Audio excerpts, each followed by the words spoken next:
today's wars, I have directed my national security team to make our presence and mission in the Asia Pacific a top priority. As a result, reductions in U.S. defense spending will not, I repeat, will not come at the expense of the Asia Pacific.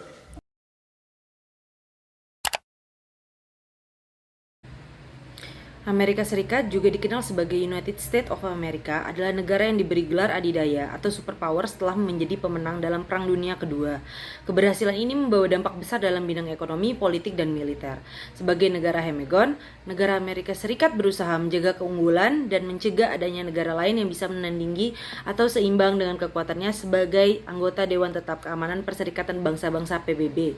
Amerika Serikat memiliki posisi yang kuat dalam isu-isu dunia internasional. Keinginan Amerika Serikat untuk tetap dominan dan menghindari kehadiran pesaing baru justru bertentangan dengan realitas saat ini, terutama di kawasan Asia Timur. Negara-negara telah menunjukkan kebangkitan mereka, terutama dalam hal ekonomi seperti China. China mengalami kebangkitan pada abad ke-21, setelah menghadapi masa sulit di abad ke-20 yang ditandai oleh krisis kelaparan, peperangan, kemiskinan yang melanda kawasan Asia secara luas. Kebangkitan ekonomi China semakin menguat setelah dilakukannya reformasi pada pasar akhir tahun 1978 yang menghasilkan peningkatan ekonomi 4 kali lipat dan diharapkan terus berkembang di masa depan. Pada tahun 2010, China telah menjadi negara dengan ekonomi terbesar kedua di dunia setelah Amerika Serikat, serta menjadi yang terbesar di kawasan Asia Timur mengalahkan Jepang.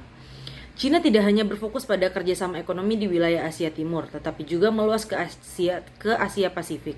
Kawasan Asia Pasifik dipilih karena memiliki posisi strategis sebagai pusat gravitasi keamanan global.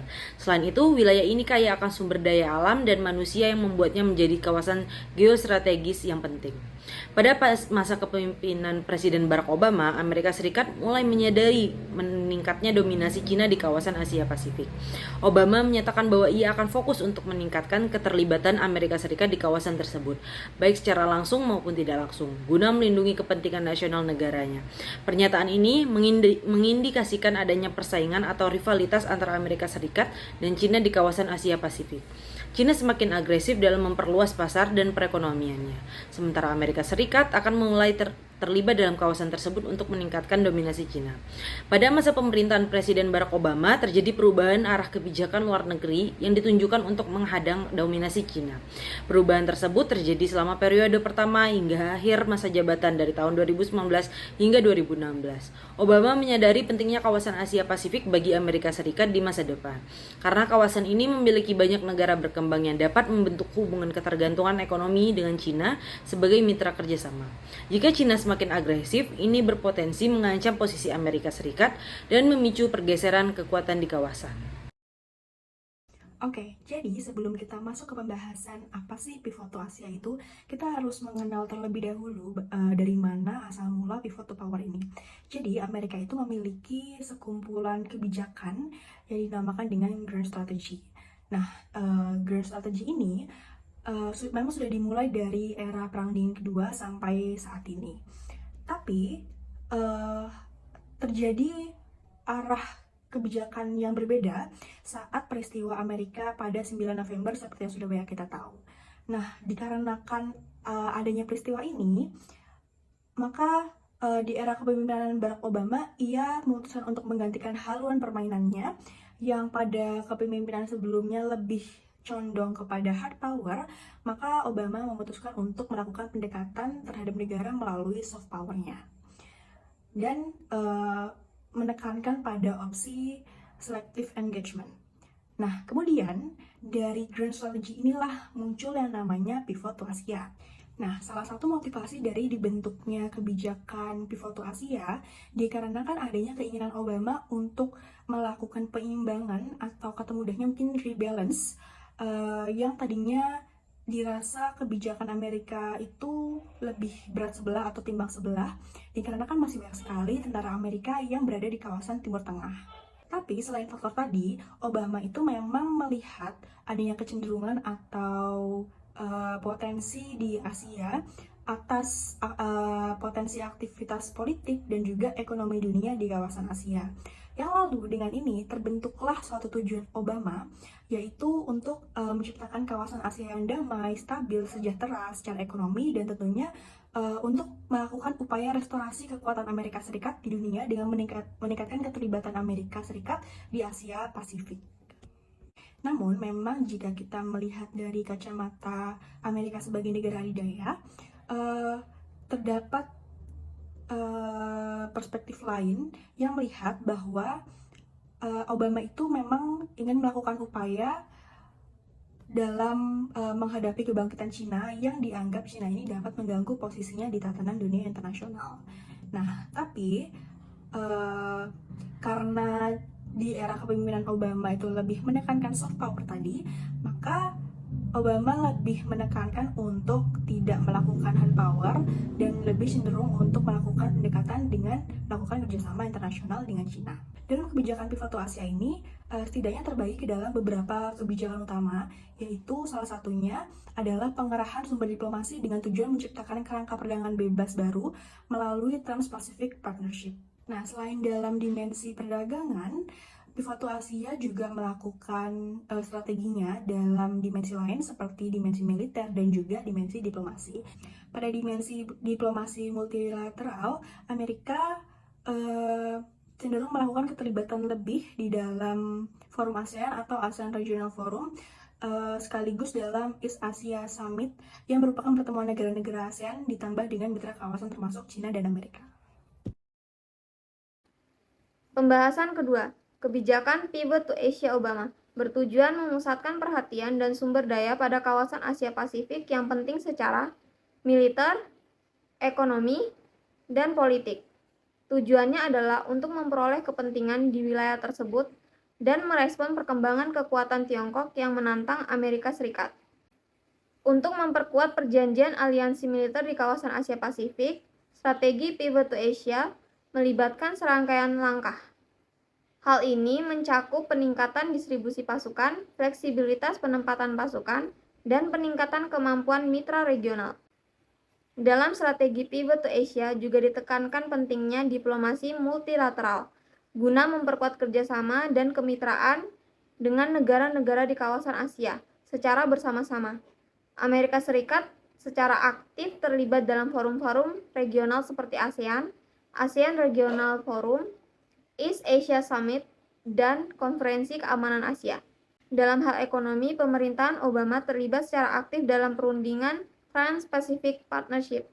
Keterlibatan ini mencerminkan perhatian terhadap kebijakan ekonomi dan pentingnya partisipasi Amerika Serikat dalam menjaga legitimasi dan pengaruhnya di kawasan Asia Pasifik. Namun, Cina menghadapi kesulitan untuk bergabung karena persyaratan yang sulit dipenuhi.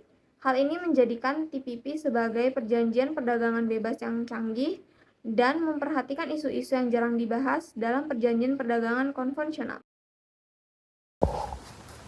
Kebijakan Pivot to Asia telah berdampak signifikan terhadap hubungan antara Amerika Serikat dan Cina, menciptakan dinamika yang kompleks dan mempengaruhi berbagai aspek hubungan bilateral. Dalam konteks kebijakan ini, Amerika Serikat telah mengalihkan perhatiannya secara strategis ke kawasan Asia Pasifik dengan memperkuat kehadirannya di wilayah tersebut dan mempertahankan pengaruhnya dalam menghadapi perkembangan kekuatan Cina.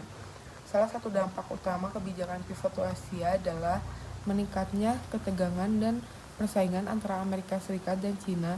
Dengan meningkatnya keterlibatan militer Amerika Serikat di kawasan tersebut, pesawat tempur Cina melihat ini sebagai upaya untuk membatasi pengaruhnya dan kegiatan militer Cina di persaingan sekitar Asia Pasifik, seperti Laut Cina Selatan. Selain itu, kebijakan Pivot to Asia mencakup upaya Amerika Serikat untuk mengesahkan perjanjian perdagangan seperti Trans-Pacific Partnership atau TPP.